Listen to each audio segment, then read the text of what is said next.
안녕하세요. 교육은 선이다. 저는 김선 선생님입니다. 어머님들 다시 만나서 반갑습니다. 아이들이 지금쯤이면 학교 적응도 어느 정도 됐을 거고요. 그리고 부모님께서도 우리 담임 선생님은 어떤 분이시구나 라는 느낌이 다 오셨죠. 사실 3월달 1학기 학부모 상담 때는요, 선생님들도 아이들에 대해서 정확히 알지 못합니다.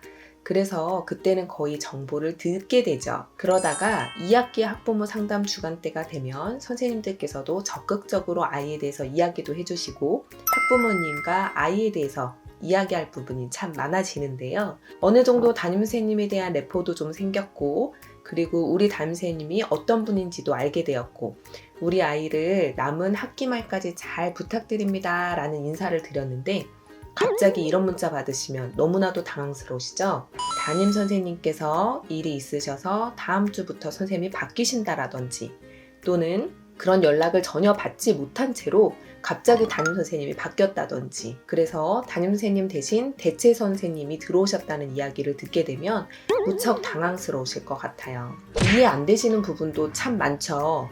어떻게 담임 선생님이 바뀌지? 오늘 저는 그런 전화를 받았습니다. 저하고 되게 친한 친구인데요.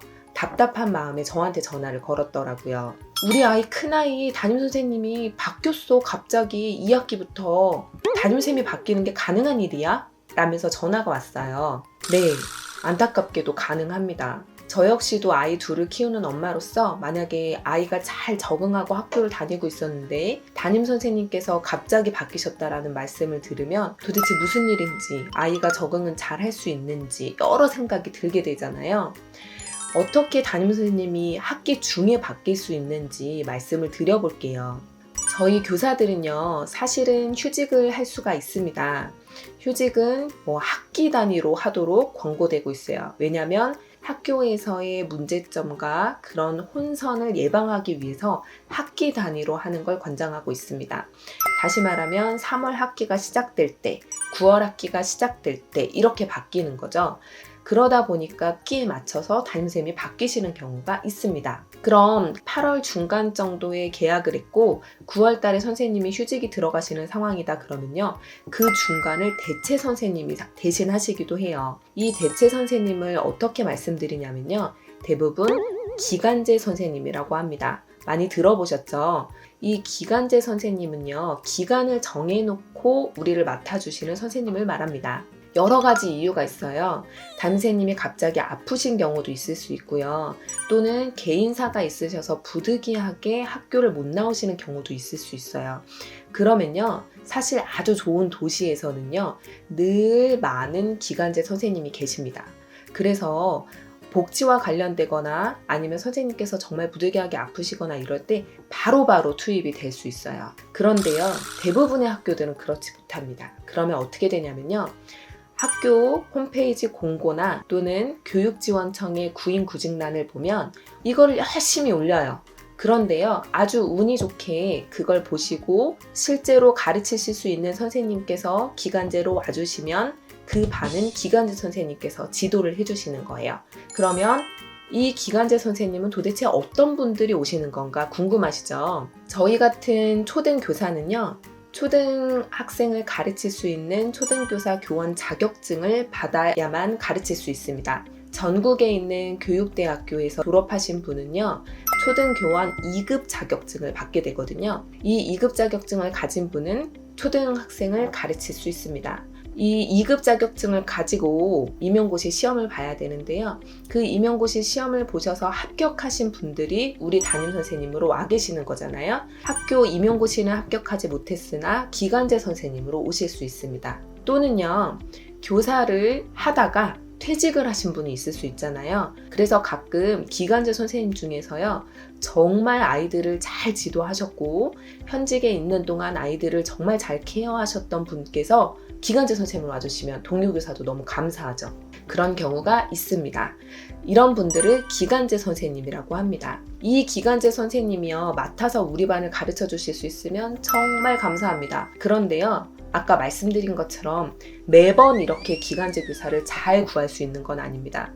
예를 들면요, 1학기 때 기간제 선생님을 구하기가 좋습니다. 졸업을 하고 임용고시를 봤는데 발령이 안 난 선생님들, 대기 중인 선생님들이 기간제 교사를 하실 수도 있고요. 또는 이번에는 임용고시가 떨어져서 내년도에 임용고시를 볼 거예요. 그래서 상반기에는 기간제를 하면서 교직 경험도 쌓고 또 돈도 벌고 이러시는 분들이 계시잖아요. 그런 분들은 1학기 때 기간제를 구하기가 쉽습니다. 그런데 2학기 때 기간제 구하기는 어렵습니다. 앞서 말씀드린 것처럼 발령이 나시는 선생님도 계시고요. 이제 시험을 준비해야 되니까 기간제는 조금 힘들어요 하시는 분들도 계시거든요. 기간제 교사를 못 구하면요, 대체 선생님들이 오시는 거예요. 예를 들면 제일 쉬운 방법은 그 학교에서 해당 시간이 비는 선생님이신 거죠. 예를 들면요, 저는 5학년이기 때문에 우리 학교에서는 영어, 그리고 과학, 그리고 음악을요, 제가 아닌 전담 선생님들이 가르치시거든요. 이 전담 선생님이 저희 반을 가르치시는 동안 저는 그 해당하는 반에 결손을 메우러 가는 겁니다. 이걸 보결이라고 해요.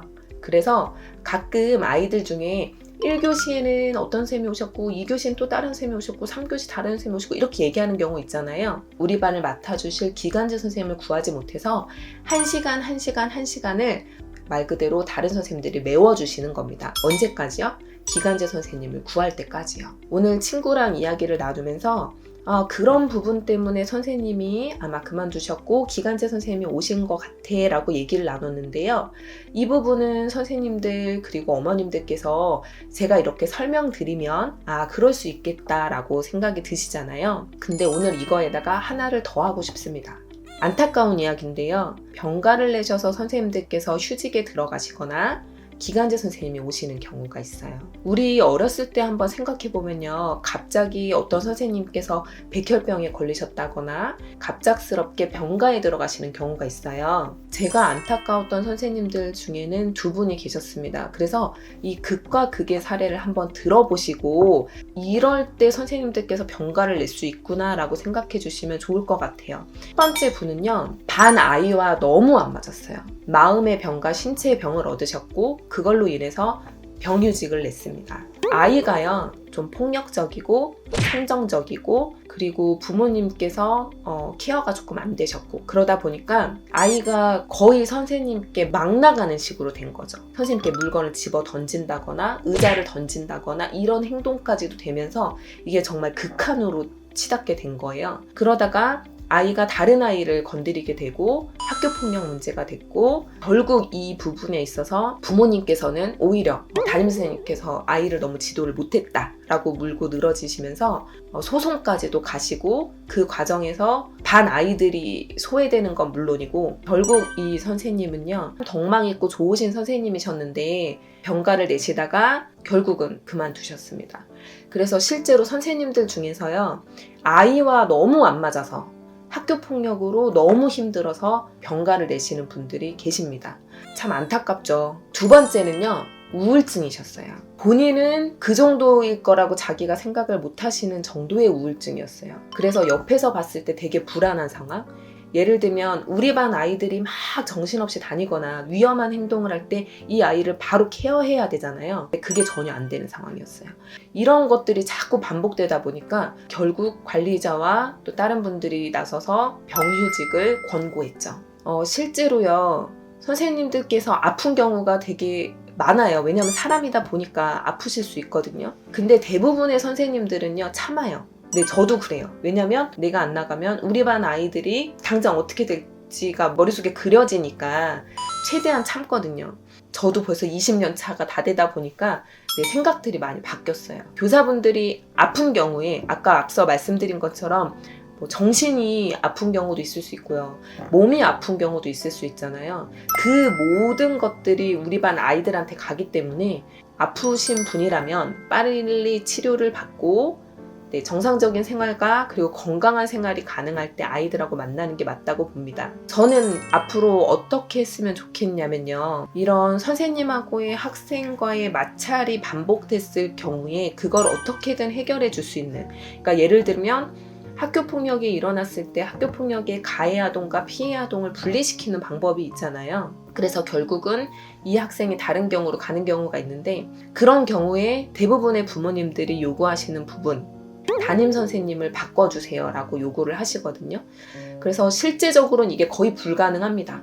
이 학생이 담임 선생님께 소속이 됨과 동시에 이 아이의 모든 행정적인 처리를 담임 선생님이 하시고, 그리고 이 부분과 관련되는 모든 시스템이 다 여기에 연결이 돼 있거든요. 그런데 앞으로는 그런 부분도 우리가 생각해 볼 수 있지 않을까라는 좀 그런 생각도 들어요. 담임 선생님하고 학생과의 마찰이 너무 반복되는 경우, 선생님에게도 그리고 아이에게도 어느 정도는 한번 다시 접근할 수 있는 그런 기회를 줄 수 있는 시스템이 만들어진다면, 어쩔 수 없는 선택처럼 아이가 전학을 가버리게 되거나, 아니면 어쩔 수 없는 선택으로 선생님께서 또 그렇게 여기는 병가였지만 제가 아는 분은 퇴사를 한 아주 젊고 유능하신 선생님도 계시거든요.